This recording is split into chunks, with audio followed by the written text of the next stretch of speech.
Joining us now is Mehdi Hasan, editor-in-chief of Zeteo, a new media outlet. You can get it at zeteo.com. Mehdi, thank you so much for joining us. How are you? Thanks for having me, John. But you have a piece out that I think is really interesting in The Guardian earlier this week called Blue Maga, We Need to Talk About the Cult-Like Turn of the Democratic Party. Could you explain to listeners what the crux of your argument in that column is and what prompted you to write it? It's very simple, guys. I spent the last 9 years tracking MAGA, tracking the Donald Trump Republican Party, tracking the way in which it became a cult. I've been calling the Republican Party a cult for many years now. I was calling it a cult when Ted Cruz was bending the knee after Donald Trump said his father murdered JFK and his wife was ugly, and Cruz returned to the fold to phone bank for Trump.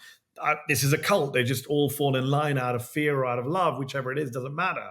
And it's been worrying for me to see in the social media echo chambers that I move in that a lot of liberals, a lot of big D Democrats are morphing into that kind of MAGA-like cult behavior with, of all people, Joe Biden. This debate around Joe Biden's health and age has become a kind of weird litmus test for whether you are really loyal to both liberalism or the left, or even the anti-Trump cause. Apparently, if you call for Joe Biden to step aside, you want Trump to be president, when, of course, it's the exact opposite. So what I document in the piece is the many ways in which I have seen parts of the Democratic Party, not the party as a whole, but especially the online loyalists, kind of morphing into cultists. You can't question the dear leader. You can't, if you leave the cult, you're a traitor. You're not just someone we disagree with. There's no questioning. The leader's always right. The leader's a hero. And I think it's really problematic. And, the moment where I decided I had to write a piece about it was not with all the shit I got, and I get a lot of shit, whatever. I've never claimed to be a Democrat. But when I saw my good friends Jen Psaki and John Favreau, who are well-known Democrats. One of them was literally a speechwriter for Barack Obama. The other one was literally a press secretary for Joe Biden as president. And they were attacked online as kind of traitors, disloyal, not kosher Democrats because they dared to have a discussion on Jen's MSNBC show about should Joe Biden step aside. And I just wanted to write a piece saying, guys, come on, don't do the Nietzsche thing. Don't become the monster you've been fighting. And I worry that social media has exacerbated that. And yeah, it's just, the other thing that made me go mad is I mentioned in the piece, and people can read it at The Guardian, all the weird conspiracy theories that people are pushing now. One of the telltale signs of being a MAGA person was you believed crazy conspiracy theories about Donald Trump winning the election and all sorts of other nonsense. And now it's, well, Joe Biden didn't really do badly in the CNN debate. It was the lighting. He didn't really sound like a freak on Stephanopoulos. It was his sound that was fixed by ABC. So this kind of conspiracy theory shit really pissed me off. I mean, it's really remarkable. This is something we've talked about a couple times over the last few weeks. The way that some of the folks that are propagating these sort of ideas about the CNN debate or the sound mixing or cobbling together these vast nefarious networks of George Clooney and all these various figures that are part of this kind of shadowy Hollywood connected media conglomerate world with CNN and all this stuff. It's amazing how willing they are to, retreat into this kind of like conspiratorial thinking rather than just believing the evidence of their eyes and ears, which totally matches up with reporting and writing that's come out about Joe Biden. Like, this is not a new situation. This has been talked about now for multiple years, since before the previous campaign. And rather than just like making this the relatively simple explanation of Joe Biden is really old, he seems to be having a significantly much more difficult time, he had an absolute meltdown on that debate. That's really the simplest possible explanation. But rather than accept that very easy to understand concept, they've kind of retreated into these completely paranoid ideas. The problem is, of course, Rob, is that when you invest in a political party as some kind of cultural, social, or religious identity, it's very hard to have that kind of open and honest conversation. And too many blue folks have now started to treat the Democratic Party in a similar way to a way that Republicans are treating the Trump-led Republican Party. And that is this idea that, and this idea of blue no matter who, this phrase that people don't like, that I don't really like, but, blue MAGA, this idea of this our party right or wrong, Biden right or wrong. And, I was outraged when Joe Biden went on Stephanopoulos and said, look, if I gave it my all, that's all that will matter. That should have made people furious. But I actually think a lot of people believe that. It's all about the effort. It's all about standing with, riding with Biden. These kind of nonsense phrases when you identify with a person, a personality, a party. I don't. I never have. I identify with principles and values. And I think that's the problem when you start identifying with people and parties and treating them as some form of kind of badge of honor or identity. Well, look, we live in a very partisan and polarized era. I don't think that's some shocking revelation. I think multiple political scientists, multiple academic experts have documented the way in which America has become very polarized. So I get it. I get when you're faced with an authoritarian threat, when you're faced with Trump, when you're faced with media bias. And look, I'm not disputing the fact that what a lot of these Democrats say about the media obsessing over Biden's age, it's true. But two things can be true at the same time. The media is obsessing over his age, but his age is a problem. And I think we live in a polarized time where people get very defensive. They get in their cocoons, in their tribes, and they are genuinely worried about a Trump threat. The only difference between me and them is I'm willing to look at the objective data and say, okay, but the problem is Joe Biden is losing to the person we all are afraid of. On the data point, we see new polling showing that a majority of Democrats want Biden to step aside. And this cult. Fake news. Right. Well, it's people will say these polls aren't correct. There's always that. Biden himself has insisted the polls aren't right. But then there's another part of this same blue MAGA cult who will try to spin it. And I hate to use this term. I feel like it's overused and kind of ridiculous, but the whataboutism that we see. Well, polling also shows they want Trump to step aside, or Trump also has cognitive issues. My response to that, and I feel like I'm somewhat out in left field when I see these types of responses, is wouldn't you want Trump to stay in if that is a vulnerability, making him a weaker candidate for somebody to step in and replace Biden, hopefully leading to a sound defeat? I mean, it's so obvious you shouldn't have to stay there, but you are, because we live in this weird cult-like moment where people can't see what's staring in front of them. My friend John Schwartz, former colleague of mine at the Intercept, made a very shrewd point a couple of weeks ago. He said, look, if Joe Biden stood aside, such is the age playbook, the Republicans have made age into such a big issue that the first thing Kamala Harris does when she becomes candidate is to say, wow, you're really old. Why do the Republicans have such an old candidate? Because the age, immediately, people forget Donald Trump is the second oldest person to run for president. So the moment you take Biden off the field, the age vulnerability is all his, the mental health vulnerability is all his, everything is his immediately. It's just a perfect equation. I don't understand how people can't see it. Kamala Harris comes in and goes, you're really old. To say nothing of the fact that like Trump and J.D. Vance, they represent a pretty unpopular political project. Like J.D. Vance has a lot of really extremist views about women's rights and abortion and all these topics. Like these are not popular views. Like they're really outside the mainstream. Trump could have picked Nikki Haley, who is insane on foreign policy, but on domestic policy comes across as falsely as a more moderate Republican. He didn't. He picked J.D. Vance, the man who, compares America to the late Roman Republic, pining for a Caesar-style dictator, wants to ban abortion, which he's compared to slavery, says if he was Mike Pence, he would have overturned the election for Trump. Says, America is run by single cat-owning ladies, or whatever misogynistic, ridiculous slur he put out there. I mean, this guy's an extremist on multiple levels. He's deeply unlikable. And they are eminently beatable. This is what doesn't make any sense. Trump is the argument that the whatever we want to call them, the blue MAGA folks, the Biden stands are making is, well, hold on. According to the national polls, which by the way are irrelevant, only the swing state polls matter. But according to the national polls, he's only 2 points behind. Yeah, he's only 2 points behind. So imagine what a popular Democratic candidate could do if you put them in. With all his vulnerabilities, issues, and debate meltdowns, he's only 2 points behind. That tells you that Trump is beatable, not that we should stick with Biden because 2 points behind, well, he'll get an effort trophy and medal for coming really close. As good as job. That's all that will matter, as Joe Biden said. I gave it my best. Yeah. Does it feel a little bit like the dam is breaking? Because now you have Schumer today has leaked a bunch of stuff about how he had apparently a very frank phone call with Biden. You have Biden and now starting to hedge a little bit as well. I don't know if you saw that. Yeah. So it leaks to the press, and then he says, "Well, I don't want to talk about the details of this call." Like, while that's idle speculation. He could just say, "I never said it," but of course he did. Yeah. So I was very optimistic for like a week last week. I was like, "Okay, this is building," and then the shooting happened, And then the Democrats went silent. And then Bob Costa was reporting on Sunday that they think we have to be unified. Biden's is not an issue anymore. And I was like, as usual, the Democrats never miss an opportunity to miss an opportunity. And then, no, actually, I think that when they saw his NAACP, we're going to limit rent rises to $55 because he misread 5% in the prompter.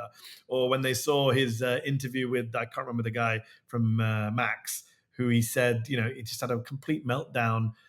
Just all of his interviews since have been bad. And look, credit to the centrist wing of the Democratic Party, and the donor class, who actually did take a break for a couple of days, but have returned to form on Monday. And I'm very proud.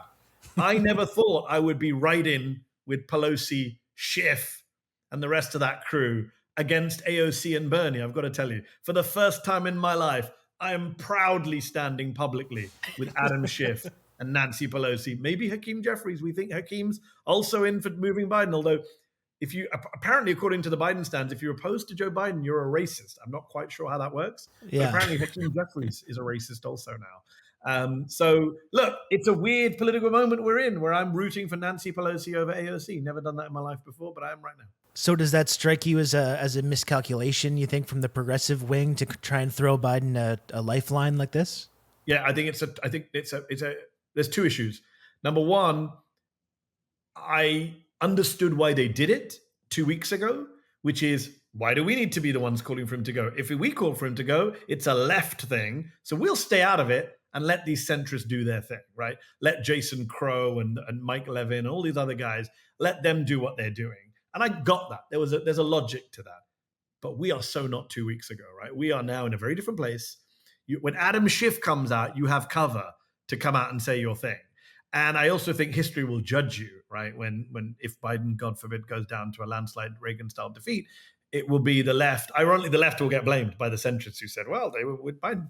And number two, I think there's also just a fundamental problem with the way that Bernie more than AOC, but in general, some of the squad see economic and material issues. I don't know if you've seen some of the rhetoric coming forward, which is, well, look at the policy platform. We're getting what we want from him. He's doing the rent cap and all this stuff. 100 days are going to be amazing.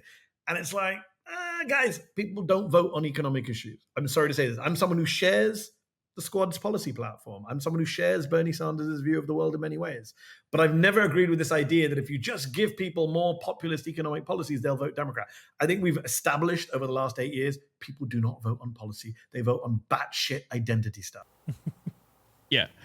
The policy strategy, similar to letting moderates take the flak at the onset, I understand why they're doing this. They think this is an opportunity for them to get leverage, and that's rare.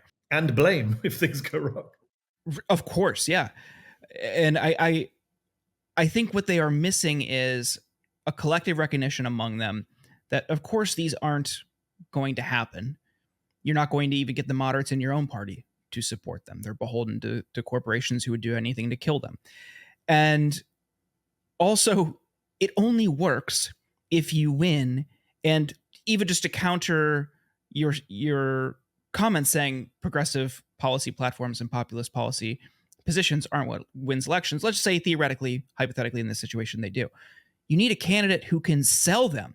Agreed. And even right out of the gate, with the rent control, Biden stumbles. He can't even sell the first policy plank. So how do you expect the rest of the campaign to go? And to do any of those policies, you have to get rid of the filibuster, which he has really never put his kind of heart into. We're now hearing leaks that he might come out for Supreme Court reform, which some of us have been calling for years. And we were shot down by Biden, people saying it's unrealistic, it's not important, people don't care.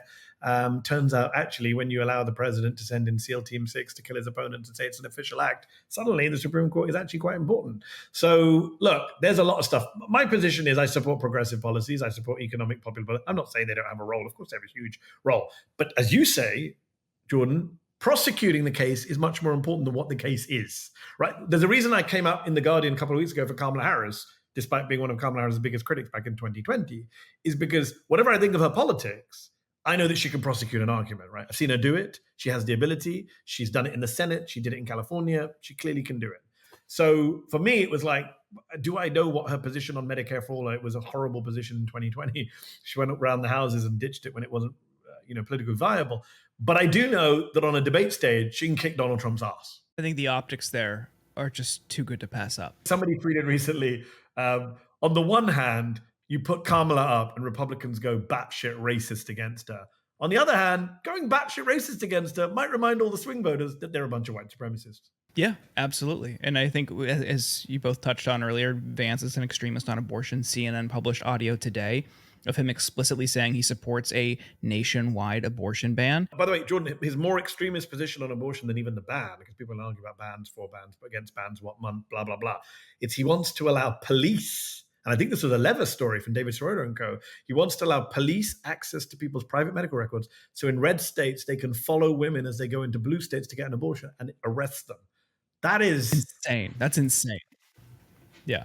I've talked about it before on the show. My fiance lived in Texas right after SB 8, had to get an abortion, and there was uncertainty even then, before Roe was overturned, about when she came to DC, that would look like if there was anybody that was going to try to stop her or punish her. It's a very scary situation, and he is somebody who openly supports more punitive measures for people in those situations. It's horrifying.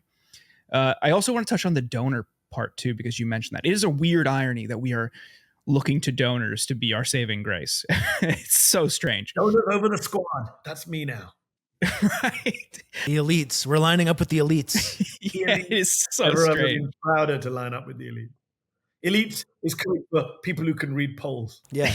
Maybe we can get them to invest in this podcast. That'd be cool. Yeah. Well, let's not get... So Jeffrey Katzenberg is quoted in Semaphore, or it's reported in Semaphore, that he told Biden in his campaign directly, the money's drying up. Carville said the donors are in revolt, and this freeze on donations is extending beyond just the Biden campaign. It's extending to Democratic Party infrastructure that supports down ballot races, supporting super PACs. Could you talk about the consequences if they don't move on this? Just the consequences across the board if he stays in the race, loses, and what that would look like as all those other dominoes fall. So it's a very important question. This is not just about the presidency, right? This is about not just Donald Trump winning, bad and apocalyptic as that is, but as Donald Trump winning and having a Republican Senate and having a Republican House and having a Supreme Court on which he appointed 3 of the 9 justices, right? That is what we are potentially witnessing, when in fact we were told that Democrats had a very good chance of winning the House and not an impossible chance of holding on to the Senate. That's all gone if Joe Biden takes a beating, because we know in this country now, people don't split votes anymore. It's pretty much down the line, right? It's a very partisan country. So if the president goes down, that pulls the entire party down. I think a poll that really shifted a lot of people's minds was about 24 hours ago, the poll that came out showing that in a bunch of swing states, the Democratic Senate candidate is well ahead of their Republican rival, but Biden is behind Trump in all those states, which just destroys the argument, number one, that these polls are all fake polls because they're showing Democrats in the lead. They're not some biased polls. But number two, this idea that, well, it's Biden or nothing, no one else can win. Well, no, actually, other people can win. Tammy Baldwin can win in Wisconsin. Freaking Bob Casey, who is one of the least charismatic people I've ever seen in my life, has a near double-digit lead in Pennsylvania while Biden is trailing, right? So this is the issue. If Democrats are leading in certain states when their name is not Joe Biden, then why not put someone at the top of the ticket who's a Democrat but not called Joe Biden? And I think that's important to recognize as an argument for replacing Biden. But separately, it is going to be a disaster down ballot if the money freezes up, if voters stay at home, if voters switch to the Republicans because they think Biden is whatever. That's why I think people are coming out. They're not coming out because they're selfless individuals or because they suddenly realized what the polling data was. The people who are coming out realize that they're going to get hurt too. I know one question that's on my mind right now and a lot of other people's minds as well, though, is about the administration's policy on Israel and Gaza as well. And that's one thing that I'm kind of curious about, what a possible replacement of Biden with Kamala might mean. I know Kamala Harris, when she's talked about this recently, at least has done so with a little bit more empathy and maybe a little more nuance than Joe's kind of full-fledged support for all the criminality and horror that we've been seeing over the last 10 months. But I guess I'm kind of wondering about, what that would look like and whether it would still be the same kind of like Anthony Blinken led Israel policy under President Harris, which would maybe be a little bit different rhetorically, but might not be all that much different materially. What do you think the chances are of that? It's a great question. And when I did Pod Save America recently, we talked about, it was the day after the debate in Boston. We did a live show, and we went through the arguments for and against replacing Biden, open convention, and I brought up the Gaza issue because we don't, people like to talk about the Biden stuff in a vacuum as if it's just a debate. Even before the debate, he was taking a beating because of Gaza, right? We know in places like Michigan and Georgia, Arab American voters, Black American voters, young voters, progressives were saying, we're not voting for Biden. There's no way we're voting for the genocide Joe guy. So there was already an issue where replacing him would help, staunch the bleeding, as it were.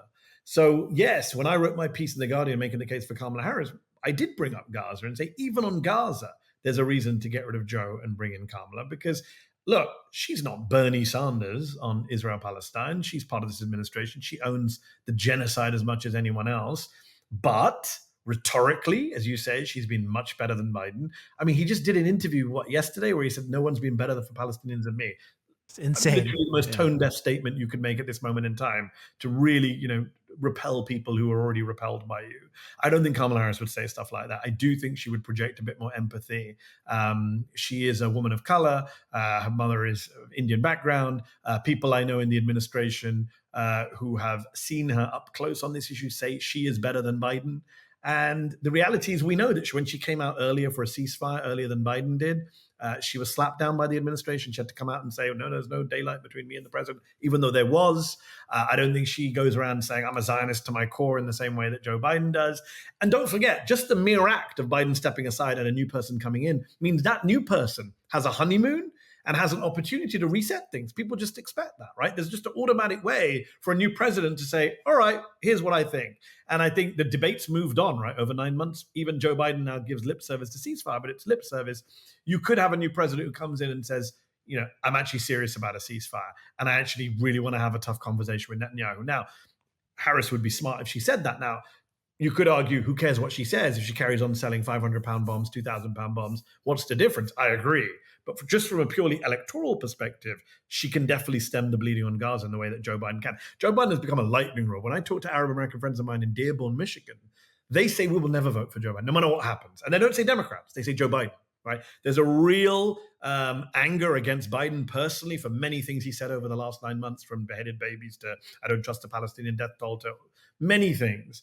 And I think actually it has become about Biden in a way where anybody but Biden, even someone who has similar policies, would get a better hearing. If they do, let's say he does step aside. There's reports tonight that he's asking senior advisors if Kamala Harris could win if he does step aside. So people are perceiving that to be a new openness. Maybe this is just COVID. He's also got COVID, Jordan. Yeah, now is the moment for him to go, I got COVID. I think I'm going to step aside. But anyways. Right. This would be a good opportunity. Yeah, so I wasn't planning to step aside, but I got COVID. Yeah, exactly. It's a perfect transition. What do you think they would look for in a vice presidential pick? And do you have anybody that comes to mind, somebody that would help them? So it's a good question you asked. By the way, I interviewed Rob Delaney, the comedian, the other day in England for my podcast, and he made the point, like, Joe Biden shouldn't just step aside from the race. He should stand down as president. And a few people have made this argument. Michael Moore has made this argument as well. He did that on my show the other day, saying, look, A, if you're not fit enough to run a campaign, you're not fit enough to govern, step aside. But B, would also give Kamala Harris an incumbency bump, right? She would be coming in not as a vice president running for the top job. She would already have the top job, have the Oval Office, have the podium, have Air Force One, which would help her. The problem with that, of course, is the Republicans control the House, and they would never confirm a vice president. So the United States would just have a president, a black woman at a time of assassination attempts with no vice president, and Speaker Mike Johnson in line for the presidency. So that's a pragmatic reason not to have her become president right now. But in terms of actually who would be her running mate, were she to take over, this is one of the great myths of American politics has been, well, the Democratic bench is not deep enough. The Democratic bench is pretty impressive by kind of centrist political standards. Not my cup of tea in terms of the politics, but I can see a bunch of different people making sense. I mean, the funny thing is Trump picked Vance from Ohio, which is his state. Like there's no electoral value to Vance. It's a very strange pick in many ways. And yeah, she could pick Josh Shapiro and button up Pennsylvania and deal with the whole bullshit argument the Democrats are anti-Semitic. She could pick, Andy Bashir, a guy who's won Mitch McConnell's state twice. There's a bunch of white men who would do a great job as our vice president. Yeah, Shapiro keeps coming to mind, especially with his polling, Biden's polling in Pennsylvania, and that state being so essential. However, you make Super up your map. eloquent. Super Yeah. eloquent. He's got good politics, but he's not as left as me or you. So that's good for the establishment media and co and donor class. And he's a Jewish Pennsylvanian. That's the two groups that are pretty good for the Democrats right now. Yeah, he's won that statewide a couple times now. He would He be beat a MAGA guy, right? He beat the ultimate MAGA guy, Doug Mastriano.